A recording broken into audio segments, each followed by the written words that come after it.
News Bangla Javed Alam के साथ। आइए देखते हैं आज की ताजा खबरें। आदित्यपुर थाना परिसर में उस वक्त हंगामा मच गया जब हिमांशु हत्याकांड के विरोध में हिरासत के लिए गए भाजपा और विश्व हिंदू परिषद के कार्यकर्ताओं से निजी मुचलका भरवाया जाने लगा। आरोप है कि मुचलके में ये शर्त जोड़ी गई थी कि वे भविष्य में किसी भी हत्याकांड से जुड़े जुलूस या धरना प्रदर्शन में शामिल नहीं होंगे। इस शर्त का भाजपा और विहिप कार्यकर्ताओं ने जोरदार विरोध किया। आदित्यपुर नगर निगम के मेयर संजय सरदार ने पुलिस पर राजनीतिक दबाव में काम करने का आरोप लगाते हुए कहा कि बेगुनाहों के समर्थन में आवाज उठाना कोई अपराध नहीं है और इस तरह की शर्त पूरी तरह अनुचित है। कार्यकर्ताओं के तारीख विरोध के बाद पुलिस और मुचलके की विवादित शर्त हटाकर उसमें संशोधन करना पड़ा। इसी दौरान थाना परिसर में कवरेज कर रहे पत्रकारों को भी सरायकेला एसडीपीओ और आदित्यपुर थाना प्रभारी ने रिपोर्टिंग से रोक दिया। अधिकारियों का कहना था कि सभी लोग हिरासत में हैं, इसलिए कवरेज की अनुमति नहीं दी जा सकती। हालांकि सुबह हिरासत में लिए गए लोगों की तस्वीरें और खबरें मीडिया में प्रसारित हुई थी। भारतीय जनता पार्टी प्रदेश कमेटी के निर्देश के अनुसार आदित्यपुर क्षेत्र के कार्यकर्ता मेयर संजय सरदार जी के साथ हम लोग नेतृत्व में बहुत ही शांतिपूर्वक तरीके से बंद किए। किसी को बोलना नहीं पड़ा, कहीं कोई इंसिडेंस नहीं हुआ, कहीं कोई मारपीट, कहीं कोई तोड़फोड़ नहीं हुआ। आराम से हम लोगों ने एक राजनीतिक दायित्व के हिसाब से, एक राजनीतिक कार्यकर्ता होने के नाते हम लोगों ने गिरफ्तारी दी। अभी 5 बज रहा है, 5 बजे से ज्यादा हो गया। अभी थाना प्रभारी की तरफ से एक आदेश निकलता है कि आप इस मुद्दे पे रोड पे नहीं निकलेंगे, हमारे फंडामेंटल राइट्स पे कुठाराघात है। जब हमने अपोज किया तो बोलता नहीं, हम लोग पेन से लिख देंगे। तो ये क्या नौटंकी है, क्या ड्रामा है? यदि हम लोग गलत हैं तो हमें कस्टडी लिया जाए, जेल भेजा जाए हम लोगों को। लेकिन हम अपने संवैधानिक अधिकार का यदि दुरुपयोग होगा तो उसका मुंह तोड़ जवाब होगा। आपको क्या लगता है? या तो समझ में नहीं आता, इन लोगों को ज्ञान नहीं होगा लिखने पढ़ने का, तो क्या लिखा जाना चाहिए?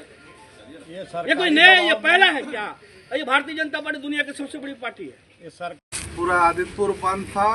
भारतीय जनता पार्टी द्वारा आह्वान किया था कि आदित्यपुर बंद रहेगा, तो हम लोग का सारे भारतीय जनता पार्टी के तमाम कार्यकर्ताओं ने आज बंद को सफल बनाने के लिए अपना दिन भर समय दिया। आज गिरफ्तारी भी हुई हमारी, लेकिन जब ये छोड़ने की बारी आई पुलिस को, तो इस तरह का आप लोग देख सकते हैं लिखा हुआ है इसमें।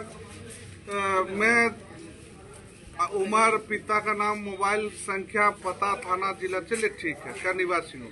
दिनांक 27 को बहुचर्चित हिमांशु सिंह हत्याकांड के आरोपितों के गिरफ्तारी को हेतु आज दिनांक 3/7/8 को टाटा कांड्रा मुख्य मार्ग पर आदित्यपुर जमशेदपुर बंद का आह्वान को क्रियान्वित कराने हेतु जुलूस इत्यादि में शामिल हुआ था, ठीक है।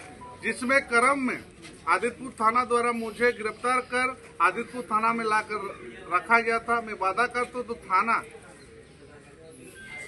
से वापसी होने पर पुनः उक्त हत्याकांड का संबंधित किसी जुलूस में शामिल, यही लास्ट वाला लाइन आप लोग दोबारा बता रहे हैं, उक्त हत्याकांड से संबंधित किसी जुलूस में शामिल नहीं होऊंगा और शांति व्यवस्था बनाए रखूंगा। अच्छा, इस तरह का कभी हुआ है? मैंने आज लाइफ में पहली बार, मैं भी आंदोलन करके यहाँ तक पहुँचा हूँ। मेरा 25 साल का झारखंड बनने के बाद से मेरा ये रहा है, लेकिन इस तरह का बॉन्ड मैंने पहली बार देख रहा हूँ।